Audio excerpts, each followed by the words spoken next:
সুপ্রিয় দর্শক, আসসালামু আলাইকুম। সবাই কেমন আছেন? আজকে শনিবার, একটু ভরদুপুর শেষে আবার চলে আসলাম পোস্তগোলা ব্রিজের কাছে। সারি সারি গাছ,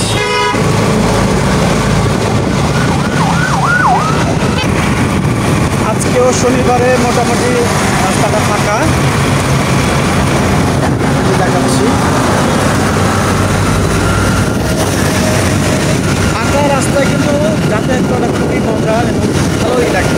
ওই বিকেল টাইমে মোটামুটি একটু ওয়েদারটাও ভালো, ফুল ওয়েদার, ভালোই লাগছে। এটা হচ্ছে ধলাই পাড় থেকে পোস্তগোলা যাওয়ার যে রাস্তাটা, ব্রিজের উপরে অ্যাটাচ করে যে আরেকটা ব্রিজ, ওভারটেকিং ব্রিজের। খুব ভালো লাগছে। এরকম যদি প্রতিদিন রাস্তাটা ফাঁকা পাওয়া যায়, যাতায়াতের যে মজাটা সেটা বোঝা যাবে, কত মজা এবং আনন্দ। আসলে যানজটও কিন্তু একটা ভোগান্তি, যেহেতু যানজটবিহীন যানজটমুক্ত এলাকায় ঘুরতে কিন্তু ভালোই লাগে। সবাই সাথেই থাকুন, সবাই ভালো থাকুন, আর এরকম যানজটমুক্ত এলাকায় ঘোরার চেষ্টা করুন। আসলে ঘোরা তো না, হয়তো কাজের ফাঁকে বা কাজের উদ্দেশ্যে বের হওয়ার সময় এরকম ফাঁকা রাস্তায় ভ্রমণ করাটা খুব ভালোই লাগে।